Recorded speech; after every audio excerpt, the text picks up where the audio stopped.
हाँ जी प्यारे बच्चों नमस्कार। अज आप गल करांगे 7वीं जमात पंजाबी पुस्तक पाठ नंबर 2 मोती।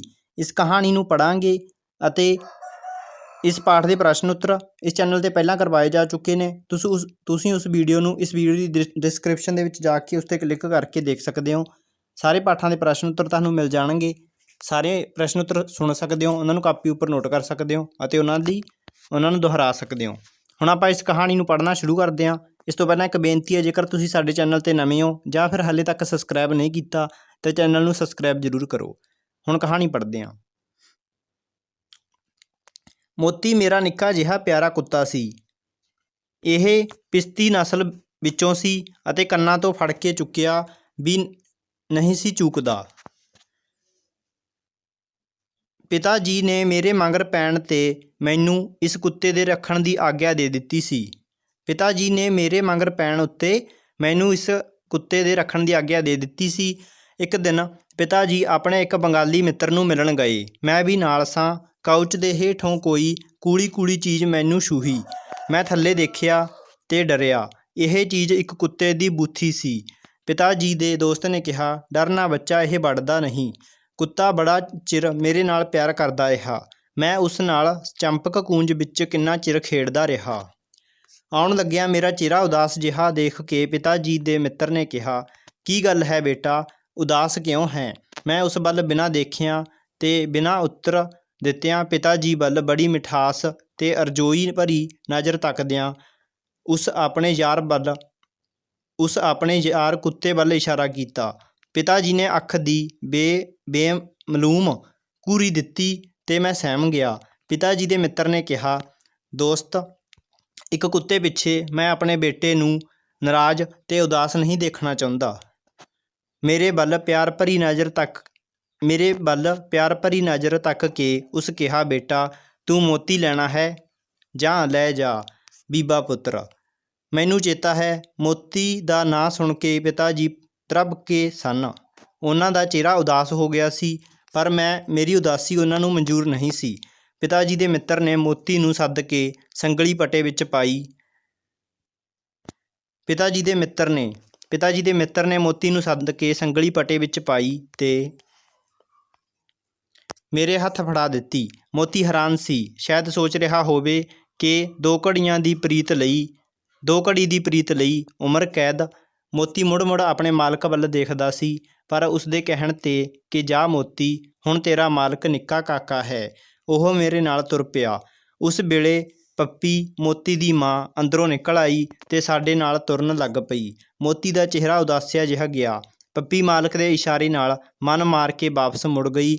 ਕੋਠੀ ਤੋਂ ਬਾਹਰ ਆ ਕੇ ਪਿਤਾ ਜੀ ਨੇ ਟੈਕਸੀ ਫੜੀ ਤੇ ਅਸੀਂ ਆਪਣੇ ਘਰ ਪਹੁੰਚੇ। ਮਾਤਾ ਜੀ ਨੇ ਮੇਰੇ ਹੱਥ ਵਿੱਚ ਕੁੱਤੇ ਦੀ ਸੰਗਲੀ ਦੇਖ ਕੇ ਪਿਤਾ ਜੀ ਨੂੰ ਕਿਹਾ, ਤੁਸੀਂ ਫੇਰ ਪੁਰਾਣੀਆਂ ਬਿਮਾਰੀਆਂ ਖਰੀਦਣ ਲੱਗ ਪਏ ਹੋ ਨਾ ਜੀ? ਪਿਤਾ ਜੀ ਨੇ ਉੱਤਰ ਦਿੱਤਾ। ਕਾਕੇ ਦੀ ਮਾਂ, ਕਾਕੇ ਨੂੰ ਇਹ ਚੰਗਾ ਲੱਗਾ ਸੀ ਤੇ ਪਰਸ਼ੋਤਮ ਬਾਬੂ ਨੇ ਇਹ ਦੇ ਦਿੱਤਾ। ਮਾਤਾ ਜੀ ਨੇ ਹੋਰ ਕੁਝ ਨਾ ਕਿਹਾ। ਕਿੰਨਾ ਚਿਰ ਮੋਤੀ ਅਫਸੋਸਿਆ ਰਿਹਾ। ਉਹ ਕੁਝ ਨਹੀਂ ਸੀ ਖਾਂਦਾ। ਦੁੱਧ ਦਾ ਪਿਆਲਾ ਸਵੇਰ ਤੋਂ ਸ਼ਾਮ ਤੱਕ ਪਿਆ ਰਹਿੰਦਾ ਸੀ। ਪਿਤਾ ਜੀ ਦੀਆਂ ਅੱਖਾਂ ਵਿੱਚ ਵੀ ਕੋਈ ਖੁਸ਼ੀ ਨਹੀਂ ਸੀ ਨਜ਼ਰ ਆਉਂਦੀ। ਮੈਂ ਪਿਤਾ ਜੀ ਨੂੰ ਇੱਕ ਦਿਨ ਇਹ ਕੁੱਤਾ ਮੋੜ ਆਉਣ ਲਈ ਕਿਹਾ, ਪਰ ਪਿਤਾ ਜੀ ਨਾ ਮੰਨੇ, ਸਗੋਂ ਉਹ ਉੱਠ ਕੇ ਮੋਤੀ ਨੂੰ ਪਿਆਰ ਕਰਨ ਲੱਗ ਪਏ। ਮੋਤੀ ਪਿਤਾ ਜੀ ਦੇ ਹੱਥਾਂ ਨੂੰ ਚੱਟਣ ਲੱਗ ਪਿਆ। ਪਿਤਾ ਜੀ ਨੇ ਨੌਕਰਾਣੀ ਨੂੰ ਤਾਜ਼ਾ ਦੁੱਧ ਲਿਆਉਣ ਦਾ ਹੁਕਮ ਦਿੱਤਾ। ਜਦ ਪਿਤਾ ਜੀ ਨੇ ਮੋਤੀ ਨੂੰ ਦੁੱਧ ਪਿਆਇਆ ਤਾਂ ਉਹ ਅੱਧ ਵਿੱਚ ਅੱਧਾ ਪੀ ਗਿਆ। ਉਸ ਦਿਨ ਤੋਂ ਮੋਤੀ ਫੇਰ ਮੇਰੇ ਨਾਲ ਖੇਡਣ ਲੱਗ ਪਿਆ। ਹੌਲੀ ਹੌਲੀ ਉਸ ਦੀ ਸੰਗਲੀ ਖੋਲ੍ਹੀ ਜਾਣ ਲੱਗ ਪਈ ਤੇ ਉਹ ਘਰ ਦਾ ਵਿਸ਼ਵਾਸੀ ਬਣ ਗਿਆ। ਜਦੋਂ ਕਦੇ ਉਹ ਮੇਰੇ ਸਕੂਲ ਜਾਣ ਦੇ ਸਮੇਂ ਖੁੱਲ੍ਹਾ ਹੁੰਦਾ, ਉਹ ਮੇਰੇ ਮਗਰ ਦੱਬੇ ਪੈਰੀਂ ਤੁਰ ਪੈਂਦਾ ਸੀ ਤੇ ਮੈਨੂੰ ਉਦੋਂ ਹੀ ਪਤਾ ਲੱਗਣ ਦਿੰਦਾ ਸੀ ਜਦੋਂ ਮੈਂ ਜਮਾਤ ਦੇ ਕਮਰੇ ਵਿੱਚ ਦਾਖਲ ਹੋਵਾਂ। ਮੇਰੇ ਜਮਾਤੀ ਨਿੱਕੇ ਜਿਹੇ ਕੁੱਤੇ ਨੂੰ ਦੇਖ ਕੇ ਬੜੇ ਖੁਸ਼ ਹੁੰਦੇ ਸਨ ਤੇ ਉਸ ਨਾਲ ਪਿਆਰ ਕਰਦੇ ਸਨ। ਜੇ ਉਹ ਕਿਸੇ ਦਾ ਮੂੰਹ ਚੱਟ ਲੈਂਦਾ ਸੀ ਤਾਂ ਉਸ ਨੂੰ ਨਲਕੇ ਤੋਂ ਮੂੰਹ ਧੋਣਾ ਪੈਂਦਾ ਸੀ। ਗੇਂਦ ਨਾਲ ਖੇਡਦੇ ਮੁੰਡਿਆਂ ਦੀ ਗੇਂਦ ਮੂੰਹ ਵਿੱਚ ਲੈ ਕੇ ਨੱਸ ਉੱਠਦਾ ਸੀ ਤੇ ਗੇਂਦ ਮੇਰੇ ਹੱਥ ਵਿੱਚ ਫੜਾ ਕੇ ਹੀ ਸਾਹ ਲੈਂਦਾ ਸੀ। ਇੱਕ ਦਿਨ ਸਾਡੇ ਮਾਸਟਰ ਜੀ ਕੁੱਤੇ ਨੂੰ ਜਮਾਤ ਵਿੱਚ ਦੇਖ ਕੇ ਬੜੇ ਗੁੱਸੇ ਵਿੱਚ ਆਏ ਤੇ ਉਸ ਨੂੰ ਰੂਲ ਲੈ ਕੇ ਮਾਰਨ ਦੌੜੇ। ਮੋਤੀ ਕੋਈ ਉਹਨਾਂ ਦਾ ਵਿਦਿਆਰਥੀ ਥੋੜ੍ਹਾ ਸੀ। ਜੋ ਉਹਨਾਂ ਦਾ ਰੋਹਬ ਝੱਲ ਲੈਂਦਾ। ਉਸਨੇ ਵੱਧ ਕੇ ਇੱਕ ਘੁਰਕੀ ਸੁਣਾਈ ਤੇ ਨਾਲ ਹੀ ਚਿੱਟੇ ਦੁੱਧ ਦੰਦ ਦਿਖਾਏ। ਫਿਰ ਉਹ ਮੇਰੇ ਬੈਂਚ ਹੇਠਾਂ ਵੜ ਕੇ ਬਹਿ ਗਿਆ। ਤਾਂ ਇਹ ਕੁੱਤਾ ਤੇਰਾ ਹੈ? ਮਾਸਟਰ ਜੀ ਨੇ ਹਿੰਦੀ ਦੇ ਸ਼ਬਦਾਂ ਨੂੰ ਇਵੇਂ ਲਮਕਾਉਂਦਿਆਂ ਪੁੱਛਿਆ ਜਿਵੇਂ ਉਹ ਕੁੱਤੇ ਤੋਂ ਡਰਦੇ ਹੀ ਨਹੀਂ ਸਨ। ਮੈਂ ਡਰਦਿਆਂ ਡਰਦਿਆਂ ਮਾਸਟਰ ਜੀ ਨੂੰ ਕਿਹਾ, ਇਹ ਕੁੱਤਾ ਮੇਰਾ ਹੀ ਹੈ। ਉਹਨਾਂ ਉਸੇ ਵੇਲੇ ਹੁਕਮ ਦਿੱਤਾ ਕਿ ਮੈਂ ਮੋਤੀ ਨੂੰ ਘਰ ਛੱਡ ਕੇ ਆਵਾਂ। ਮੈਨੂੰ ਉਸ ਦਿਨ 1 ਘੰਟੇ ਦੀ ਛੁੱਟੀ ਮਿਲ ਗਈ। ਮੈਂ ਬੜਾ ਖੁਸ਼ ਸਾਂ, ਪਰ ਕੀ ਪਤਾ ਸੀ ਮਾਸਟਰ ਸਾਹਿਬ ਨੇ ਮੁੜਦਿਆਂ ਸਾਰ ਸੇਵੀਆਂ ਦਾ ਸਵਾਦ ਚਖਾਉਣਾ ਹੈ। ਇਹ ਮਾਸਟਰ ਜੀ ਚਪੇੜਾਂ ਮਾਰਨ ਨੂੰ ਸੇਵੀਆਂ ਦਾ ਸਵਾਦ ਆਖਦੇ ਹੁੰਦੇ ਹਨ। ਘਰ ਜਾ ਕੇ ਮੈਂ ਚਪੇੜਾਂ ਦੀ ਕਹਾਣੀ ਮਾਂ ਨੂੰ ਸੁਣਾਈ, ਪਰ ਮਾਤਾ ਜੀ ਕੋਲੋਂ ਮੈਨੂੰ ਮੋਤੀ ਬਹੁਤਾ ਗੌਰ ਨਾਲ ਸੁਣਦਾ ਦਿਖਾਈ ਦਿੰਦਾ ਸੀ। ਮੈਂ ਉਂਗਲ ਕਰਕੇ ਉਸ ਵੱਲ ਇਸ਼ਾਰਾ ਕਰਦਿਆਂ ਕਹਿ ਹੀ ਰਿਹਾ ਸਾਂ, ਅੱਛਾ ਬੱਚੂ। ਮੈਨੂੰ ਮਾਰ ਪਵਾਈ ਕਿ ਉਹ ਮੇਰੇ ਕੋਲ ਆ ਕੇ ਲੇਟ ਗਿਆ ਤੇ ਪੂਛ ਹਿਲਾ ਕੇ ਆਪਣੀ ਬੋਲੀ ਬੋਲਣ ਲੱਗ ਪਿਆ। ਖ਼ਬਰੇ ਉਹ ਮੈਨੂੰ ਕਹਿ ਰਿਹਾ ਸੀ ਕਿ ਮਿੱਤਰ, ਆਪਣੇ ਬੰਦੇ ਦਾ ਮੈਨੂੰ ਮਾਰ ਲੈ। ਉਸ ਤੋਂ ਮਗਰੋਂ ਉਸ ਨੇ ਸਕੂਲ ਜਾਣ ਦੀ ਇੱਕੋ ਵਾਰ ਕੋਸ਼ਿਸ਼ ਕੀਤੀ। ਮੈਨੂੰ ਉਦੋਂ ਹੀ ਪਤਾ ਲੱਗਾ ਜਦੋਂ ਅੱਧੀ ਛੁੱਟੀ ਵੇਲੇ ਮੈਂ ਬਾਹਰ ਨਿਕਲਿਆ। ਉਹ ਸਕੂਲ ਦੇ ਬੂਹੇ ਲਾਗੇ ਮੇਰੀ ਉਡੀਕ ਕਰ ਰਿਹਾ ਸੀ। ਮੈਂ ਗੁੱਸੇ ਵਿੱਚ ਆ ਕੇ ਕਿਹਾ, ਨੱਠ ਜਾ ਮੋਤੀ, ਨਹੀਂ ਤੇ ਮੈਂ ਮਾਰਾਂਗਾ। ਮੋਤੀ ਸੱਚੀ ਮੁੱਚੀ ਉੱਠ ਦੌੜਿਆ। ਮੈਨੂੰ ਬੜਾ ਅਫਸੋਸ ਲੱਗਾ ਕਿਤੇ ਮੇਰਾ ਮਿੱਤਰ ਗੁਆਚ ਜਾਵੇ ਮਤੇ ਮੇਰਾ ਮਿੱਤਰ ਗੁਆਚ ਜਾਵੇ। ਸਕੂਲ ਦੀ ਟੱਲੀ ਵੱਜਣ ਵਾਲੀ ਸੀ। ਚਪੜਾਸੀ ਨੇ ਬਾਹਰਲਾ ਬੂਹਾ ਮਾਰ ਦਿੱਤਾ। ਮੇਰਾ ਖਿਆਲ ਮੋਤੀ ਵੱਲ ਹੀ ਲੱਗਾ ਰਿਹਾ। ਬੇਖਿਆਲੀ ਵਿੱਚ ਮੈਂ ਕਈ ਸ਼ਬਦਾਂ ਦੇ ਅਰਥ ਤੇ ਜੋੜ ਗਲਤ ਦੱਸ ਕੇ ਮਾਰ ਖਾਧੀ। ਸਾਰੀ ਛੁੱਟੀ ਮਗਰੋਂ ਜਦ ਮੈਂ ਆਪਣੇ ਘਰ ਦੀਆਂ ਪੌੜੀਆਂ ਚੜ੍ਹ ਰਿਹਾ ਸਾਂ ਤਾਂ ਮੋਤੀ ਮੈਨੂੰ ਰਾਹ ਵਿੱਚ ਮਿਲਿਆ ਤੇ ਮੇਰੇ ਨਾਲ ਕੋਠੇ 'ਤੇ ਗਿਆ। ਮੇਰੀ ਖੁਸ਼ੀ ਦੀ ਕੋਈ ਹੱਦ ਨਹੀਂ ਸੀ। ਕੁਝ ਲੱਭਾ ਹੈ?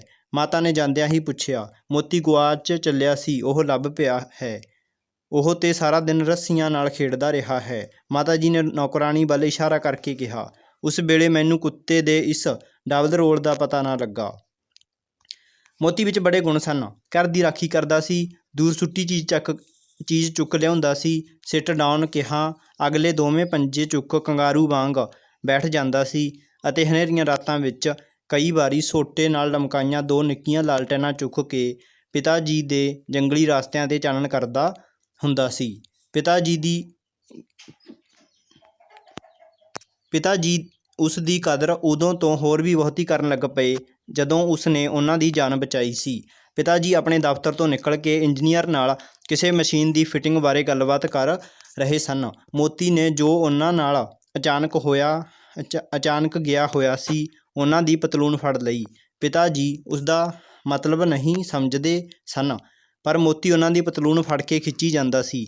ਅਚਾਨਕ ਉਹਨਾਂ ਦੀ ਨਜ਼ਰ ਆਪਣੇ ਪੈਰਾਂ ਦੇ ਵਿਚਕਾਰ ਪਈ। ਦੋਹਾਂ ਬੂਟਾਂ ਦੇ ਵਿਚਕਾਰ ਇੱਕ ਘਰੁੰਡੀਆਂ ਗੁੱਛੀ ਹੋਇਆ ਬੈਠਾ ਸੀ।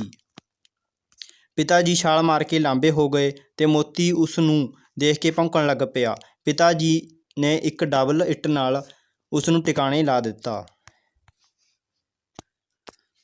ਮੋਤੀ ਛੁੱਟੀ ਵਾਲੇ ਦਿਨ ਮੇਰੇ ਨਾਲ ਰਾਜਗੰਜ ਜਾਇਆ ਕਰਦਾ ਸੀ। ਇੱਕ ਦਿਨ ਪਿਤਾ ਜੀ, ਮੈਂ ਤੇ ਮੋਤੀ ਅਗਨ ਬੋਟ ਵਿੱਚ ਬੈਠੇ ਸਾਂ। ਜਹਾਜ਼ ਦੇ ਤੁਰਨ ਦਾ ਵਿਸਲ ਹੋ ਚੁੱਕਾ ਸੀ। ਜਹਾਜ਼ ਜੈਂਟੀ ਨਾਲੋਂ ਨਿਖੜ ਚੁੱਕਾ ਸੀ। ਮੋਤੀ ਮੈਨੂੰ ਨਾ ਦਿਸਿਆ। ਅਚਾਨਕ ਉਹ ਮੈਨੂੰ ਜੈਂਟੀ 'ਤੇ ਦਿਸਿਆ। ਮੈਂ ਚੀਕ ਚਿਹਾੜਾ ਪਾ ਦਿੱਤਾ। ਪਿਤਾ ਜੀ ਛਾਲ ਮਾਰ ਕੇ ਜੈਂਟੀ 'ਤੇ ਚਲੇ ਗਏ। ਮੋਤੀ ਨੂੰ ਗਲੋਂ ਫੜ ਕੇ ਕੱਛ ਵਿੱਚ ਦੇ ਲਿਆ। ਉਸ ਦਿਨ ਪਿਤਾ ਜੀ ਨੇ ਉਹ ਕਾਰਨਾਮਾ ਕੀਤਾ ਜੋ ਮੈਨੂੰ ਕਦੇ ਨਹੀਂ ਭੁੱਲੇਗਾ। ਜਹਾਜ਼ ਤੇ ਜੈਂਟੀ ਵਿਚਕਾਰ 5-7 ਫੁੱਟ ਦਾ ਫਾੜ ਸੀ ਤੇ ਦਰਿਆ ਹੁਗਲੀ ਛਾਂ ਕਰਦਾ ਵਗ ਰਿਹਾ ਸੀ। ਪਿਤਾ ਜੀ ਨੇ ਦੋ ਕੁ ਕਦਮ ਪਿਛਾਂਹ ਹਟ ਕੇ ਛਾਲ ਮਾਰੀ ਤੇ ਜਹਾਜ਼ ਦੇ ਜੰਗਲੇ ਨਾਲ ਮੋਤੀ ਸਮੇਤ ਆਣ ਚਿੰਬੜੇ। ਪੰਜਾਬੀ ਬੰਦੇ ਦਾ ਇਹ ਕਾਰਨਾਮਾ ਕਈ ਬੰਗਾਲੀ ਲੋਕ ਹੈਰਾਨੀ ਨਾਲ ਦੇਖ ਰਹੇ ਸਨ। ਅਚਾਨਕ ਉੱਪਰਲੀਆਂ ਪੌੜੀਆਂ ਤੋਂ ਇੱਕ ਮੇਮ ਉਤਰੀ ਤੇ ਪਿਤਾ ਜੀ ਨੂੰ ਆਪਣੀ ਬੋਲੀ ਵਿੱਚ ਕਹਿਣ ਲੱਗੀ, ਤੁਸੀਂ ਬੜੇ ਬਹਾਦਰ ਹੋ। ਤੁਸੀਂ ਇਸ ਕੁੱਤੇ ਪਿੱਛੇ ਇੰਨਾ ਖਤਰਾ ਮੁੱਲ ਕਿਉਂ ਲਿਆ? ਮੇਮ ਪਿਤਾ ਜੀ ਦੇ ਵਾਕਿਫ ਮਿਲ ਮੈਨੇਜਰ ਦੀ ਵਹੁਟੀ ਸੀ ਤੇ ਜਾਣਦੀ ਸੀ ਕਿ ਪਿਤਾ ਜੀ ਤਰਨਾ ਨਹੀਂ ਜਾਣਦੇ ਸਨ। ਪਿਤਾ ਜੀ ਨੇ ਉੱਤਰ ਦਿੱਤਾ ਸੀ ਕਿ ਇਹ ਬੱਚਾ ਮੇਰਾ ਬੱਚਾ ਇਸ ਕੁੱਤੇ ਨੂੰ ਬੜਾ ਪਿਆਰ ਕਰਦਾ ਹੈ ਤੇ ਮੈਂ ਵੀ ਇਸ ਨੂੰ ਆਪਣੇ ਬੱਚੇ ਵਾਂਗ ਬੱਚੇ ਵਾਂਗ ਪਿਆਰ ਕਰਦਾ ਹਾਂ। ਮੇਮ ਨੇ ਮੇਰੇ ਵੱਲ ਦੇਖਿਆ ਤੇ ਕਹਿਣ ਲੱਗੀ, ਤਾਂ ਇਹ ਤੁਹਾਡਾ ਬੱਚਾ ਹੈ। ਉਸਨੇ ਮੇਰੀ ਖੱਬੀ ਗੱਲ੍ਹ ਨੂੰ ਥਪਕਿਆ। ਇਸ ਤੋਂ ਬਾਅਦ ਮੇਮ ਵੀ ਮੋਤੀ ਦੀ ਮਿੱਤਰ ਬਣ ਗਈ। ਮੋਤੀ ਮੇਰੇ ਹਰ ਮਿੱਤਰ ਦਾ ਝੱਟ ਦੋਸਤ ਬਣ ਜਾਂਦਾ ਸੀ। ਛੁੱਟੀ ਵਾਲੇ ਦਿਨ ਉਹ ਅਕਸਰ ਸਟੀਮਰ ਦੇ ਪਹੁੰਚਣ 'ਤੇ ਆਪਣੇ ਬੰਗਲੇ ਦੇ ਬਰਾਂਡੇ ਵਿੱਚ ਮੋਤੀ ਦੀ ਉਡੀਕ ਕਰ ਰਹੀ ਹੁੰਦੀ ਸੀ। ਮੋਤੀ ਪਿੱਛੇ ਮੈਨੂੰ ਆਂਡੇ, ਦੁੱਧ, ਕੇਕ, ਬਿਸਕੁਟ, ਚਾਕਲੇਟ ਤੇ ਸੈਂਡਵਿਚਾਂ ਦਾ ਗੱਫਾ ਮਿਲਿਆ ਕਰਦਾ ਸੀ। ਮੇਮ ਦੇ 2 ਵੱਡੇ ਵੱਡੇ ਕੁੱਤੇ ਹੋਰ ਸਨ। ਮੋਤੀ ਉਹਨਾਂ ਨੂੰ ਕਦੇ ਡਾਹੀ ਨਹੀਂ ਸੀ ਦਿੰਦਾ। ਗੁਲਾਬ, ਟਿਊਲਿਪ ਤੇ ਟਮਾਟਰਾਂ ਦੇ ਬੂਟਿਆਂ ਉੱਤੋਂ ਦੀ ਉਹ ਦੁੱਧ ਚਿੱਟੀਆਂ ਪਰੀਆਂ ਵਾਂਗ ਉੱਡਿਆ ਫਿਰਦਾ। ਵੱਡੇ ਕੁੱਤੇ ਹਫ ਜਾਂਦੇ ਤਾਂ ਉਹਨਾਂ ਨੂੰ ਛੇੜ ਕੇ ਨੱਸਦਾ। ਪਤਾ ਨਹੀਂ ਇਸ ਨਿੱਕੇ ਜਿਹੇ ਕਤੂਰੇ ਵਿੱਚ ਇਹ ਤਾਕਤ ਕਿੱਥੋਂ ਆ ਗਈ ਸੀ। ਖੁਸ਼ਬੂਦਾਰ ਫੁੱਲਾਂ ਨਾਲ ਬਹਿ ਕੇ ਉਹ ਵੀ ਤੁਰਦਾ ਫਿਰਦਾ ਫੁੱਲ ਜਾਪਦਾ।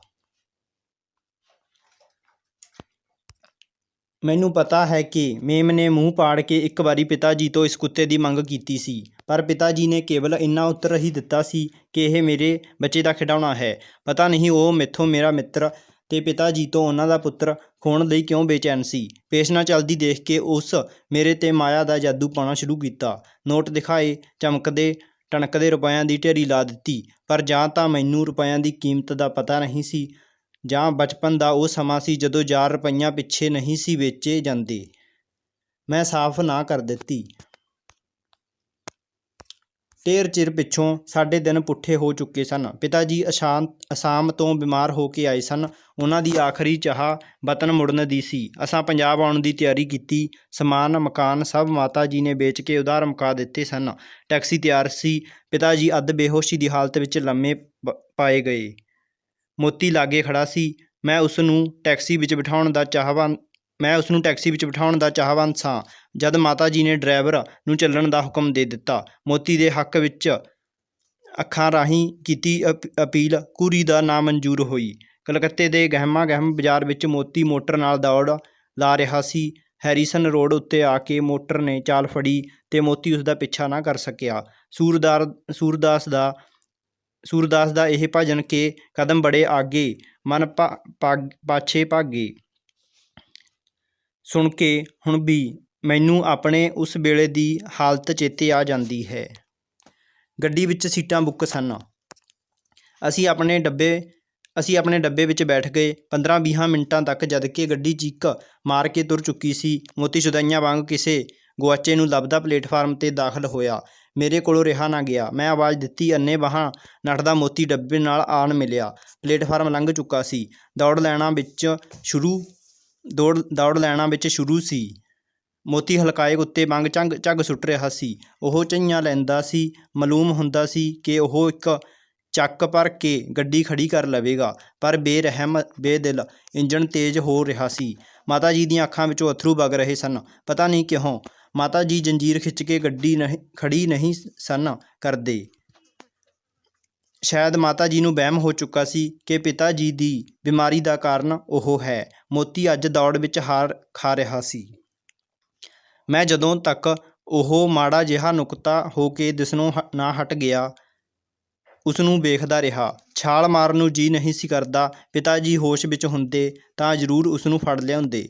ਮਗਰੋਂ ਸਾਨੂੰ ਗੁਆਂਢੀਆਂ ਦੀ ਚਿੱਠੀ ਆਈ ਕਿ ਲਗਾਤਾਰ 1 ਮਹੀਨਾ ਮੋਤੀ ਸਾਡੇ ਵੇਚੇ ਹੋਏ ਮਕਾਨ ਅੱਗੇ ਬੈਠਾ ਰਿਹਾ ਸੀ। ਦਿਨ ਰਾਤ ਵਿੱਚ 1 ਘੰਟਾ ਉਹ ਗਾਇਬ ਰਹਿੰਦਾ ਸੀ। ਕੀ ਪਤਾ ਉਹ ਆਪਣੇ ਮਿੱਤਰ ਨੂੰ ਸਟੇਸ਼ਨ 'ਤੇ ਦੇਖਣ ਜਾਂਦਾ ਹੋਵੇ। ਇੱਕ ਦਿਨ ਰਾਤੀਂ ਉਹ ਬੜਾ ਰੋਇਆ। ਖ਼ਬਰੇ ਉਹ ਰਾਤ ਮੇਰੇ ਪਿਤਾ ਜੀ ਦੇ ਸੰਸਾਰ ਤਿਆਗਣ ਦੀ ਰਾਤ ਸੀ ਤੇ ਫਿਰ ਉਸ ਨੂੰ ਕਿਸੇ ਨਹੀਂ ਸੀ ਦੇਖਿਆ। ਹੁਣ ਵੀ ਮੋਤੀ ਦਾ ਖਿਆਲ ਮੈਨੂੰ ਬੰਗਾਲ ਵਿੱਚ ਖਿੱਚਦਾ ਰਹਿੰਦਾ ਹੈ। ਤਾਂ ਬੱਚਿਓ, ਇਹ ਬਹੁਤ ਪਿਆਰੀ ਕਹਾਣੀ ਸੀ ਤੇ ਅਗਲਾ ਪਾਠ ਜਲਦ ਲੈ ਕੇ ਹਾਜ਼ਰ ਹੋਵਾਂਗੇ। ਧੰਨਵਾਦ।